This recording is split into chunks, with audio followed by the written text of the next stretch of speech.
Welcome to the deep dive. I want you to just start by thinking about your own family dynamics for a second. Oh, that's always a loaded request. Right. I mean, think about those invisible threads that tie you to your siblings, or really just the people you grew up with. We often describe those relationships as friendships. You hear people say, my sister's my best friend. You hear it all the time. Yeah. But what if that completely misses a point? What if the bond of sisterhood or brotherhood is something entirely different? Something darker, heavier, and just far more unbreakable. It's a really profound premise to start with, because when we choose friends, we're essentially, we're braiding a friendship bracelet out of brightly colored threads. We pick the colors, we pick the pattern, we decide when we even want to wear it. Exactly. It's totally voluntary. Right. But a sibling bond, as our source material today beautifully points out, a sibling bond is not a friendship bracelet. It is an umbilical cord. Yeah. It's tough, it is sinuous, it is often unlovely and messy, but it is absolutely essential for survival. You don't choose an umbilical cord, you are simply tethered by it. That metaphor is just incredible. And today, our mission is to really explore that exact tether. We are diving into the rich, genuinely captivating narrative of the Blue Sisters. Drawn from excerpts of the novel Blue Sisters by Coco Mellors? Yes, and you might know her as the Sunday Times bestselling author of Cleopatra and Frankenstein. Critics have called this new work gorgeous, richly textured, and honestly, I can completely see why. Oh, absolutely. We're going to examine the narrative of these four sisters to uncover how profound loss just scatters a family. But more importantly, we want to look at how the coping mechanisms we choose to survive grief often end up revealing our deepest, most hidden truths. It's a heavy journey, but a fascinating one. It really is. So, can you map out who these sisters are for us? Because we're dealing with a pretty complex family tree here. I can. They are a fascinating constellation of personalities, and each one handles the world very differently. First, there's Avery, the eldest at 33. She's a brilliant, highly successful corporate lawyer living in London. She's also a former addict who now relies entirely on strict, unwavering structure to keep her life together. Right. Structure is her lifeline. Exactly. Then there's Bonnie, who is 31. Bonnie is a stoic, fiercely disciplined, former world-class boxer living in California. And then there's the anchor of the story, Nikki. Precisely. Nikki is the third sister. She died exactly 1 year ago at the age of 27. She was a deeply sensitive high school English teacher who wanted more than anything else in the world to be a mother. Just heartbreaking. It is. And finally, there's Lucky, the youngest at 26. She's a restless, hard-partying international fashion model who has basically been living in a state of constant motion since she was a teenager. So 4 distinct women sharing one foundational trauma. And as we enter their lives in these excerpts, it is the exact 1-year anniversary of Nikki's death. A hardest day of the year. Yeah. It seems like this day acts as a gravitational pull, dragging all of the surviving sisters back into the epicenter of their shared grief, no matter how far they've run or how they try to hide it. Okay, let's unpack this, starting with the youngest, Lucky. Right. I know she's living in Paris, and from notes, it seems like her life is just entirely off the rails. What does her morning look like on this anniversary? To say it's chaotic is an understatement. It's the morning of the anniversary, and she's already irresponsibly late for a massive couture fitting. She's hungover, smelling like stale smoke, and she's riding the Paris metro. Not a glamorous start. Not at all. Now, while she's on the train, she's dealing with an incredibly creepy man sitting across from her. He's making aggressive, unwanted advances, and he's holding this large Volvic water bottle right over his crotch, almost using it as a prop to intimidate her. Ugh, that is so uncomfortable. How does she handle it? Because she's already on edge from the anniversary. Well, at first she tries to ignore him. She even goes as far as calling Nikki's dead phone number just to hear her sister's old voicemail, pretending to be occupied with a conversation. Oh, that's so sad. It really is. But when the train finally stops, the man actually demands her phone number. Lucky doesn't just walk away. She takes his Volvic bottle, unscrews the cap, pours the remaining water directly onto his lap, and bolts out the doors. Wait, she actually pours the water on him? That is incredibly bold, but also completely reckless. It's a hilarious, visceral moment of revenge, certainly. But if you look at the psychology behind it, it's incredibly desperate. How so? She is trying to assert some kind of control in a moment and on a day where she feels utterly powerless. Lucky uses her wild behavior not as a form of youthful celebration, but as an active pursuit of oblivion. But her self-destruction goes way beyond just dealing with creepy guys on the subway, right? There's this detail in the sources about a photo shoot in Tokyo that just blew my mind. Oh, the conjunctivitis story? Yes. Yeah. How far does she actually go to avoid her responsibilities? It's a deeply disturbing anecdote that she casually tells her model friends, Sabina, Riley, and Cliff, later that day. She recounts a time in Tokyo when she wanted to get out of a grueling photo shoot. Instead of just calling in sick, she actively tried to give herself conjunctivitis. Actively try? Yes. She rubbed her eyes on dirty kitchen counters, on public toilet seats, and she even admits to rubbing her eyes on the backside of her roommate's tiny dog. That is genuinely shocking. She went to those lengths just to fake an eye infection. And the tragic irony is that she actually gave herself a real severe eye infection that almost ended her modeling career. But that story perfectly encapsulates Lucky. She will enact physical harm upon herself to escape reality. Just to avoid having to show up. Exactly. And the climax of this particular anniversary day in Paris really highlights that self-sabotage. She finally makes it to her fitting in the Marais district. She's hungover, intensely nauseous, and the designers lace her into this staggering piece of art. A pale pink ball gown that took 300 hours of hand-stitched silver cherry blossom applique to create. Oh no, I can see where this is going. She leans out the window of the atelier and projectile vomits beer and vodka onto a pristine white runway in the courtyard below. A total disaster. Yeah. But why? When someone is continually detonating their own life like that, where is it stemming from? I mean, is it just the grief of losing Nikki, or is there a deeper psychological root here? It traces back much further than Nikki's death. It goes directly to their parents. The sources describe a home environment dictated by a mercurial, functioning alcoholic father. Okay, so a lot of instability. The girls essentially lived inside his volatile moods like it was the weather, constantly checking the forecast to see if it was safe. And their mother was an aloof former gallery worker who seemed to treat parenting like a grueling solo mission she simply couldn't wait to be finished with. So there was no emotional safety net for any of them? None at all. Lucky's external glamour, the high fashion modeling, all of it masks a profound, echoing internal loneliness. Her chaos is a direct, high-speed flight from the emotional void of her childhood home. She's just running. Running fast. She's trying to fill that massive silence with alcohol, with adrenaline, with anything that stops the noise in her head. Which is such a fascinating contrast to the middle sister, Bonnie. If Lucky's coping mechanism is to embrace total chaos and float away, Bonnie goes in the exact opposite direction. She tries to build a life entirely out of control and physical discipline. A fortress of discipline. Right. The sources place Bonnie in Venice Beach, California, working as a bouncer at a dive bar.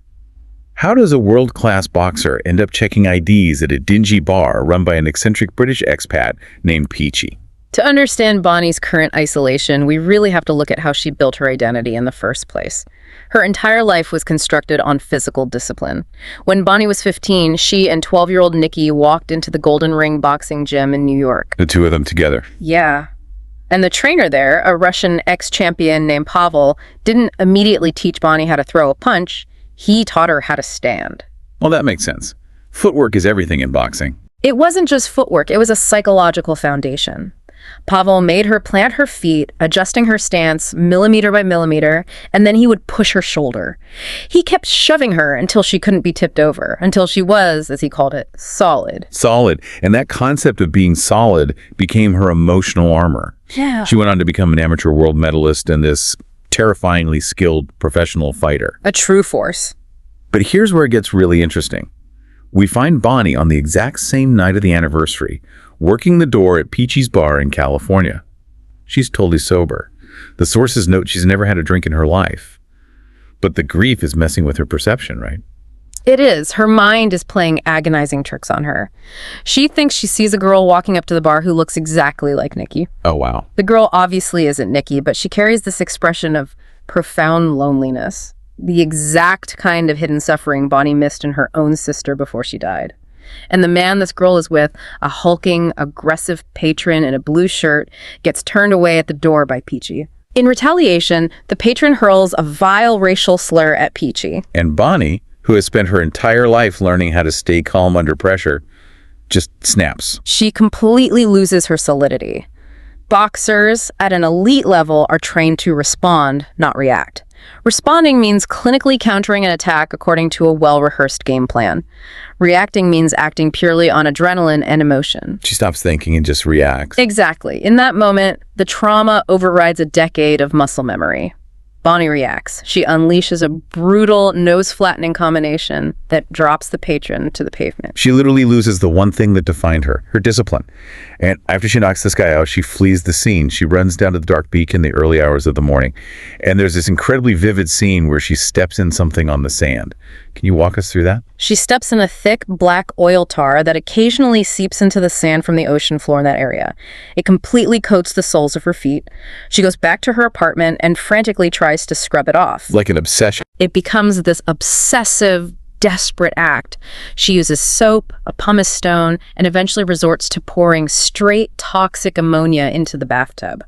She scrubs until her feet are raw and the chemical fumes are making her dizzy, but the tar just smears. It leaves track marks all over the floor, and worst of all, it permanently ruins a pair of leather sandals that Nikki had given her as a gift.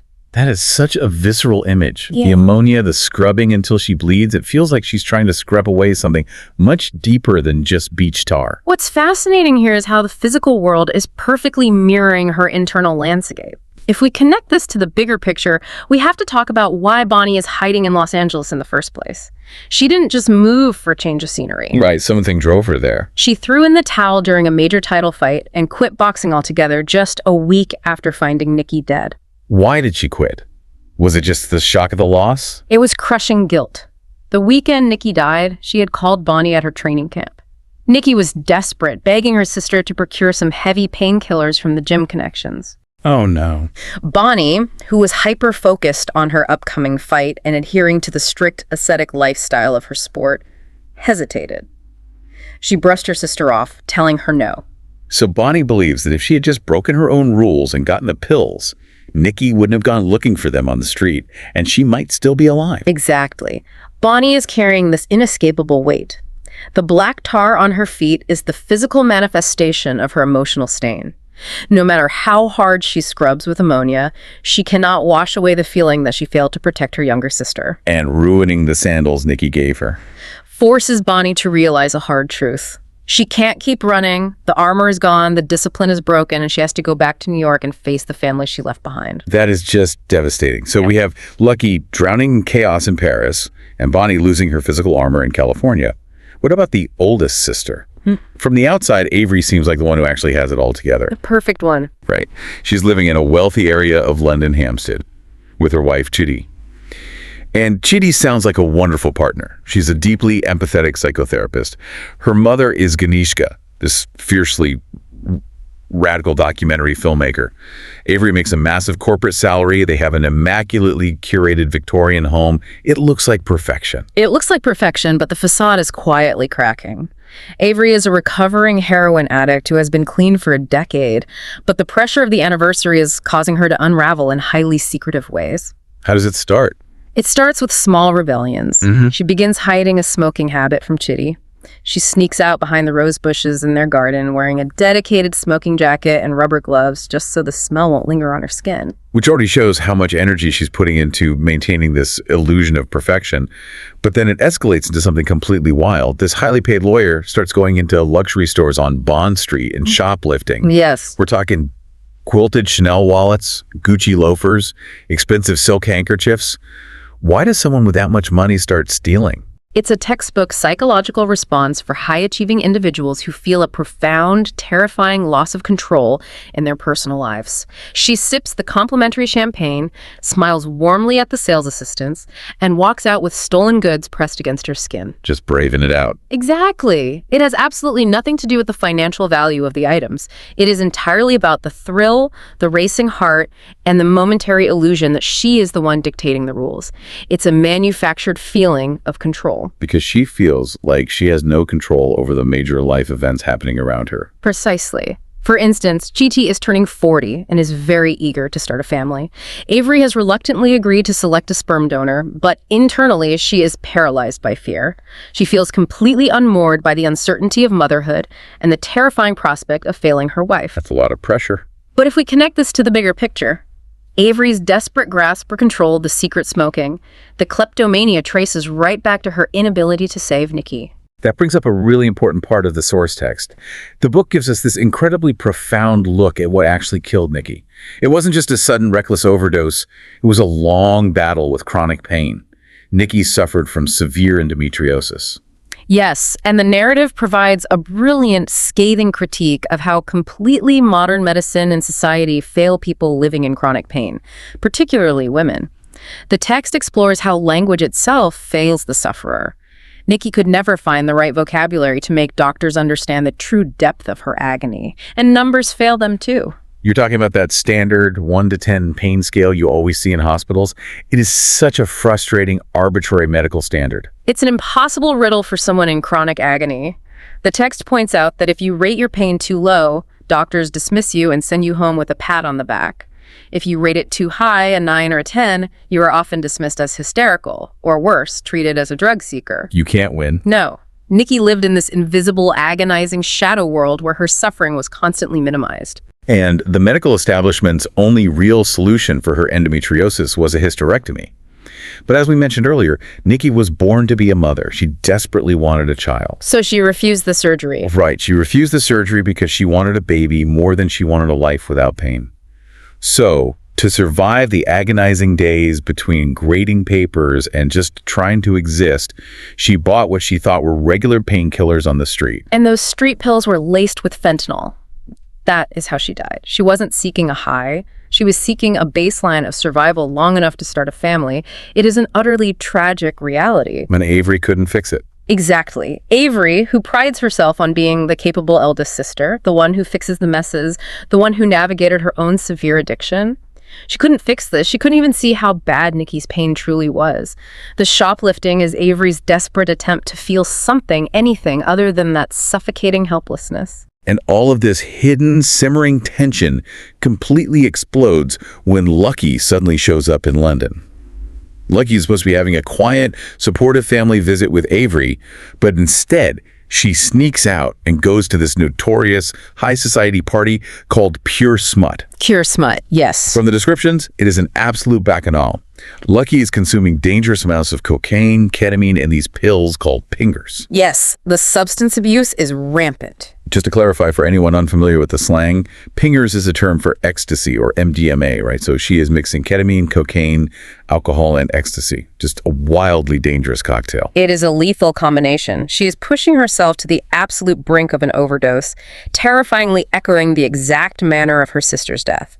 While completely out of her mind on the dance floor, she starts hallucinating. What does she see? She imagines that a massive security guard is speaking to her with Nikki's voice, telling her that she will always be Nikki's baby. Oh my God. She barely makes it back to Hampstead, collapsing on the doormat in the early hours of the morning.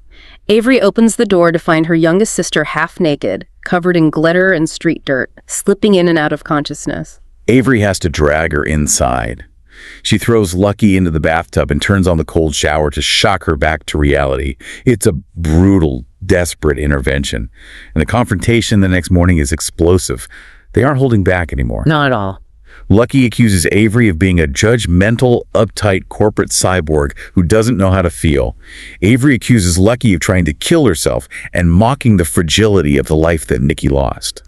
They aim right for each other's deepest, most tender insecurities. Because, as we established at the very beginning, the umbilical cord of sisterhood doesn't guarantee a peaceful coexistence. In that argument, they are fighting for scraps of emotional survival.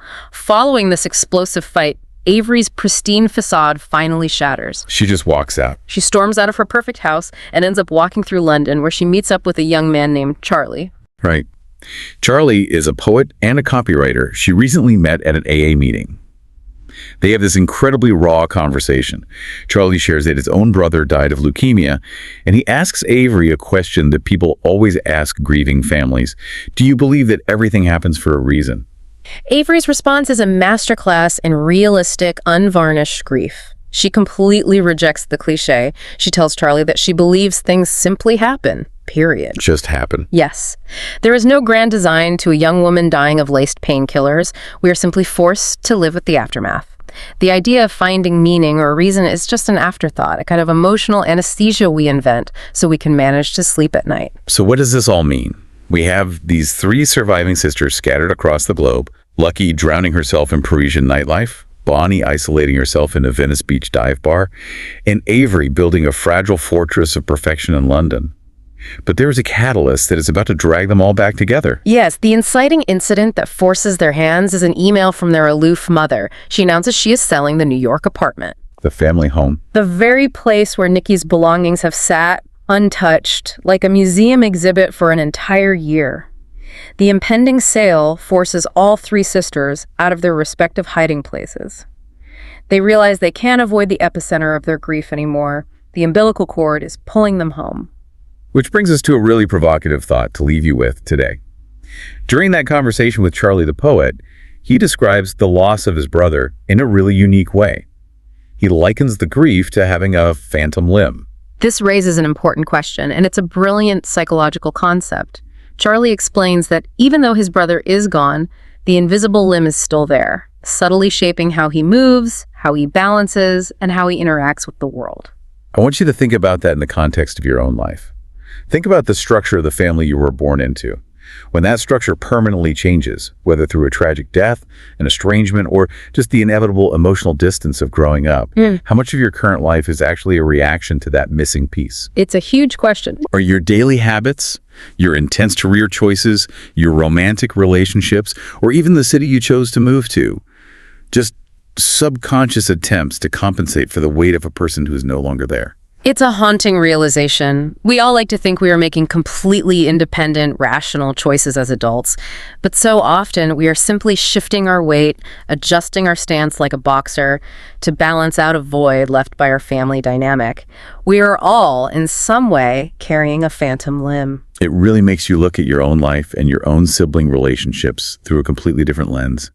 Thank you so much for joining us on this deep dive into the lives of the Blue Sisters and the complexities of grief. We hope it encourages you to look closely at the invisible forces and the unlovely essential umbilical cord shaping your own family dynamics. Until next time, take care of yourselves and maybe take a closer look at the threads tying you to the people you love.